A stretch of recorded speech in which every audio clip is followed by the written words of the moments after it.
Yo, what's up, Chaos TV family? What's up, Chaos TV Network? And it's your boy, Chaos Hero, here again, once again, with another figure review. So, for this figure review, it's pretty obvious. You better get your Mega Busters out and make sure those charge shots are right. And if you don't got charge shots, make sure those battle chips are ready. Because today, we're going to be doing the figurine review on the Bandai MegaMan miniature figures. And these are like 66 meters tall. They're very small and they're very, very, very, very tiny. But, well, compared to my big giant hands, of course they are. But other than that, let's get into the details of the figure. So, the obligatory box art shows that they come in 4 figures. It's really hard to tell. It was originally supposed to be like a little mystery thing where you just open the box to find out what Mega Man you get, but it's kind of hard to do that when the name is blatantly printed at the top. So yeah, but it comes with 4 Mega Man, 4 different types of Mega Man, including the secret rare one, which is a alternate color of the G1 Mega Man. And instead of the energy capsule or the energy tank, it has Rush. And we have G1 Mega Man, number 2 X, Mega Man X, and then we have EX from the Battle Network series. And the other one I probably might get later on is the Rock. Vile Nuts or something like that from Mega Man Legends from the N64 and the PlayStation 1, which I've never played, but I really wanted to. The obligatory box art, as you can see. Now we're done with that. Put that on somewhere else. So we're going to do the G1 Mega Man. Now he's really, even now, he's a little bit shorter than his other counterparts. He has a great amount of posability. They all do. I love the painting and the sculpting on these figures. The detailing on the feet, unlike the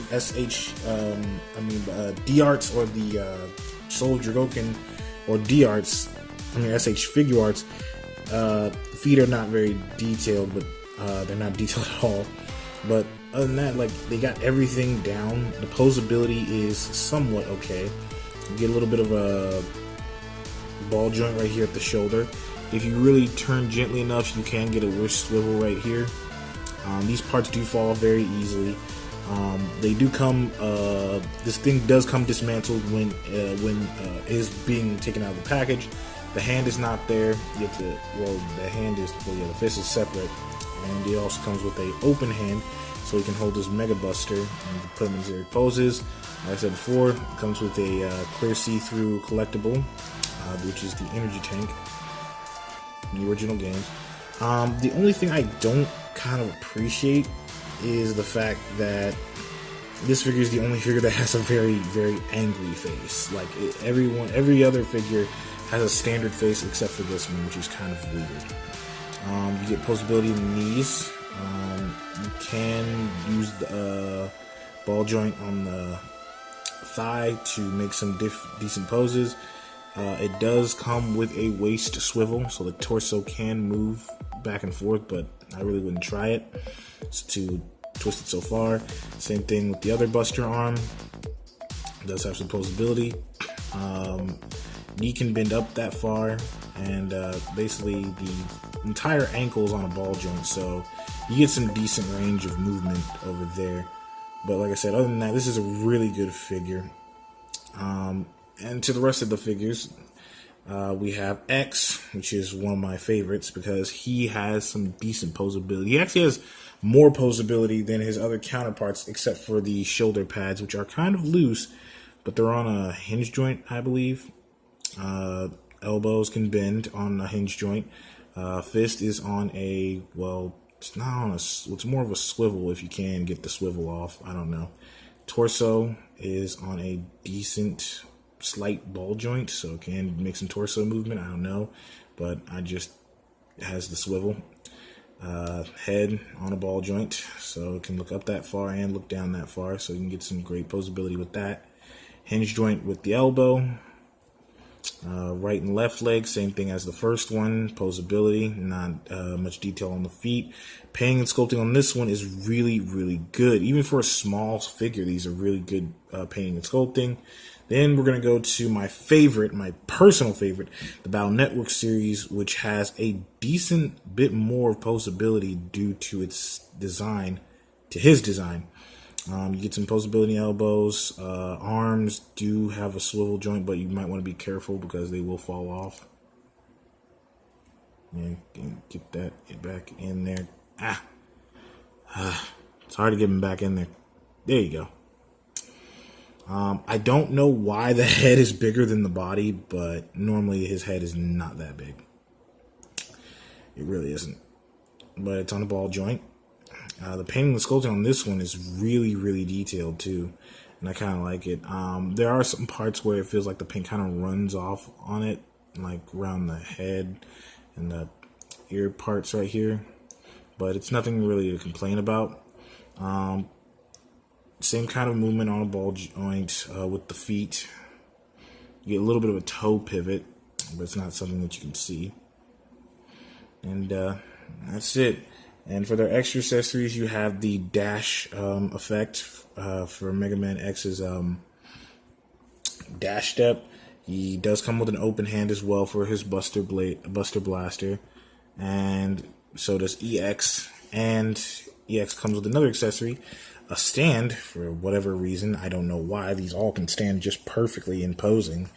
So, to be honest with you, it's really kind of pointless to actually give this thing a stand, even though it is Bandai, and Bandai is known to give stands to random figures at certain points in time. It comes with his beam saber that he had in the game and the TV series. It's a staple of his.